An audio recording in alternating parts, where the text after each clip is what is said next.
শ্রীলঙ্কা উপকূলে আন্তর্জাতিক জলসীমায় সাবমেরিন হামলার শিকার ইরানের যুদ্ধজাহাজ। সামরিক নিরাপত্তা নিশ্চিতের লক্ষ্যে বঙ্গোপসাগরে ভারতের উদ্যোগে আয়োজিত মিলান 2026 মহড়ায় অংশগ্রহণ শেষে ইরান ফেরার পথে হামলার শিকার হয় ফ্রিগেটটি। ওয়াশিংটনের দাবি, দ্বিতীয় বিশ্বযুদ্ধের পর এই হামলাতেই প্রথম টর্পেডো ব্যবহার করে কোনো যুদ্ধজাহাজ ধ্বংস করা হয়েছে। ভারত মহাসাগরে যুক্তরাষ্ট্রের এই হামলার জেরে মধ্যপ্রাচ্যের গণ্ডি পেরিয়ে যুদ্ধ যেন পৌঁছে গেল দক্ষিণ এশিয়াতেও। এই হামলার পর প্রশ্নের মুখে ভারতেরই বন্দর থেকে ছেড়ে যাওয়া যুদ্ধজাহাজে তাদের নাকের ডগায় হামলা চালিয়েছে মার্কিন বাহিনী। এ ঘটনায় নিন্দাও জানায়নি দেশটি। এতে নয়াদিল্লির অবস্থান নিয়ে উঠছে প্রশ্ন।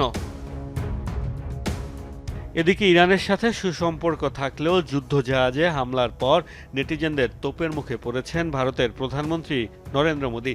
এর মধ্যেই বিস্ফোরক মন্তব্য করেছেন সাবেক মার্কিন সামরিক কর্মকর্তা ডগলাস ম্যাকগ্রেগর। মার্কিন টেলিভিশন ও এএনকে দেয়া সাক্ষাৎকারে দাবি করেন, ভারতীয় বন্দরগুলোকে ঘাঁটি হিসেবে ব্যবহার করে ইরানি স্থাপনায় হামলা চালাচ্ছে যুক্তরাষ্ট্রের নৌবাহিনী। যদিও এই অভিযোগ অস্বীকার করে মিথ্যা প্রোপাগান্ডা ছড়ানোর অভিযোগ তুলেছে নয়াদিল্লি।